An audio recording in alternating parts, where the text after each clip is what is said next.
నమస్తే, welcome to నిర్ధాత్రి. నేను మీ పవన్. తెలంగాణలో కాంగ్రెస్ ప్రభుత్వంపై విద్యార్థులు, ఉద్యోగులు ఎవరు పడితే వాళ్ళు నిరసనల మీద నిరసనల ప్రభుత్వానికి వ్యతిరేకంగా ఆందోళన చేస్తున్నారు. చివరికి 2 రోజుల నుంచి ప్రభుత్వానికి పాలిటెక్నిక్ విద్యార్థుల మధ్య వాతావరణం ఉద్రిక్త నెలకొంది. ఇప్పుడు అసలు సమస్య ఏంటంటే, ఇప్పుడు విద్యార్థులకు సమాధానం చెప్పేది ఎవరు?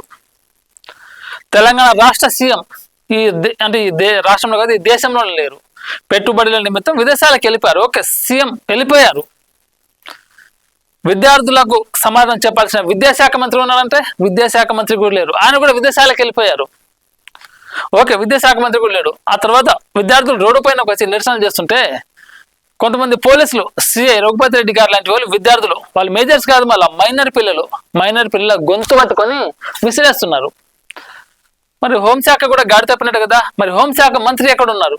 ఆయన కూడా విదేశీ పర్యటనలో ఉన్నారు.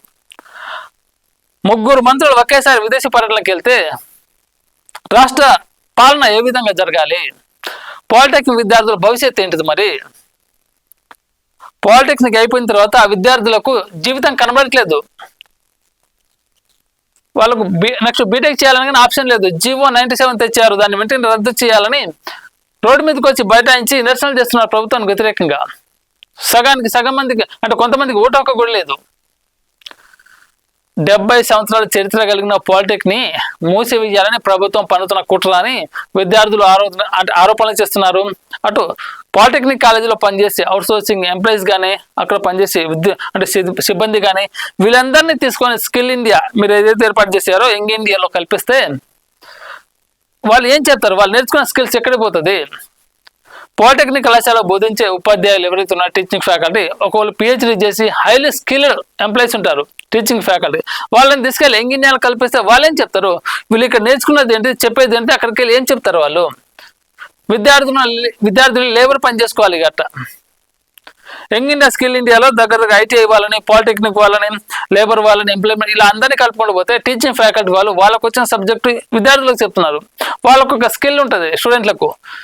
ఇప్పుడు వీళ్ళని తీసుకెళ్ళి దాంట్లో ఒకళ్ళు వీళ్ళు నేర్చుకున్న స్కిల్ ఏంటిది, దాంట్లో చెప్పబోయే స్కిల్ ఏంటిది, వీళ్ళు బయటికి వెళ్ళి ఎలా బతకాలి? అసలు ఈ రాష్ట్రానికి ముఖ్యమంత్రి లేడు ఇప్పుడు ప్రస్తుతానికి. 10 రోజుల దాకా రారు కూడా, విదేశీ పర్యటనలో ఉన్నారు. హోంశాఖ మంత్రి కూడా విదేశీ పర్యటనలో ఉన్నారు. విద్యాశాఖ మంత్రి కూడా విదేశీ పర్యటనలో ఉన్నారు. మరి రాష్ట్రానికి 3 కళ్ళు వీళ్ళు: CM, education minister, home minister. వీళ్ళు ముగ్గురు లేనప్పుడు రాష్ట్రంలో ప్రజాపాలన సుభిక్షంగా ఎలా సాగుతుంది? 1 కాదు 2 రోజులు కాదు, ఏకంగా 10 రోజులు విదేశీ పర్యటనలు. ఇక్కడ జరగరానివన్నీ జరిగిపోతున్నాయి. సీఎం రేవంత్ రెడ్డి పైన సొంత పార్టీ నేతలే కయ్యు భుజమని మొత్తుకుంటున్నారు. వీటన్నిటికీ పరిష్కారం ఎక్కడ? అధిష్టానం దృష్టిలో సీఎం రేవంత్ రెడ్డి గారు హీరో, కానీ ఇక్కడ సొంత రాష్ట్రంలో వాళ్ళ పార్టీ నేతల మధ్య నలిగిపోతున్నారు. ఈ మధ్య విద్యార్థులు కూడా రేవంత్ రెడ్డి పైన తిరగబడ్డారు. ఖచ్చితంగా పాలిటెక్నిక్ విద్యార్థుల జీవితాలను ఆగం చేయకండి, జీవో 97 రద్దు చేయండి అని రోడ్డు మీదకి వచ్చి బైఠాయించి నిరసన తెలుపుతున్నారు. ఇదంతా గమనించడానికి రాష్ట్ర సీఎం లేడు, రాష్ట్ర హోంమంత్రి లేడు, రాష్ట్ర ఎడ్యుకేషన్ మినిస్టర్ లేడు. వీళ్ళు ముగ్గురు విదేశీ పర్యటనలో పెట్టుబడులు బాగానే ఉంది, కానీ ఇక్కడ రాష్ట్రంలో జరిగే అవకతలు వీళ్ళకు సమాధానం చెప్పాల్సింది ఎవరు? 10 రోజులు దాకా ఈ సమస్య ఇలానే ఉంటే ఇంకా ఉద్రిక్తం అవుతుంది. ఖచ్చితంగా దీనికి ఒక పాయింట్ చూపెట్టండి. విద్యార్థుల జీవితాలతో ఆడుకోకండి దయచేసి. 60,000 మంది విద్యార్థుల జీవితాలు, వాళ్ళకి ఫ్యూచర్ లేకుండా పోతుంది, కనబడకుండా పోతుంది. 60-70 సంవత్సరాల చరిత్ర పాలిటెక్ను మూసివేయడం కాదు, కలిపేస్తే ఎటు కాకుండా అయిపోతుంది వాళ్ళ జీవితాలు. వాళ్ళు నేర్చుకున్న స్కిల్ కూడా పోతుంది. అందుకే పర్యటనలు చేసేటప్పుడు ఎవరో ఒకరు పర్యటన చేయాలి. ఒక మనిషి దగ్గర 2 క్యాడర్లు పెట్టుకొని ఒకటేసారి వెళ్ళిపోతే రాష్ట్రంలో పాలన అనేది గాడి తప్పుతుంది. ఖచ్చితంగా ప్రభుత్వం సమాధానం చెప్పాలి. అంతవరకు వెళ్లకుండా ప్రభుత్వం మిగతా మంత్రులు ఎవరైతే ఉన్నారో కట్టడి చేయాలి కొంతవరకు.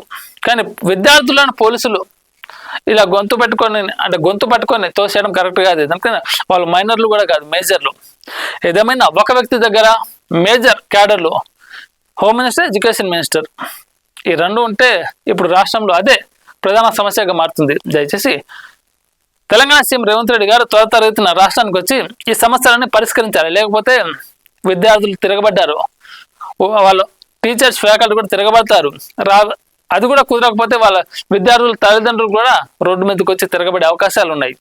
వీటన్ని ఈ సమస్యలన్నిటికీ పరిష్కారం దొరకాలంటే తెలంగాణ సీఎం రావాలి, హోమ్ మినిస్టర్ రావాలి, ఎడ్యుకేషన్ మినిస్టర్ రావాలి. ఈ ముగ్గురు రావాలంటే ఒక వ్యక్తి మాత్రం ఖచ్చితంగా రాష్ట్రానికి రావాలి. ఆయన తెలంగాణ సీఎం రేవంత్ రెడ్డి గారు. పెట్టుబడుల కోసం వెళ్ళారు, పెట్టుబడులు తీసుకొని రండి, ఈ సమస్యని సజావుగా అంటే ఎక్కువ దూరం వెళ్లకుండా సజావుగా పరిష్కరించండి.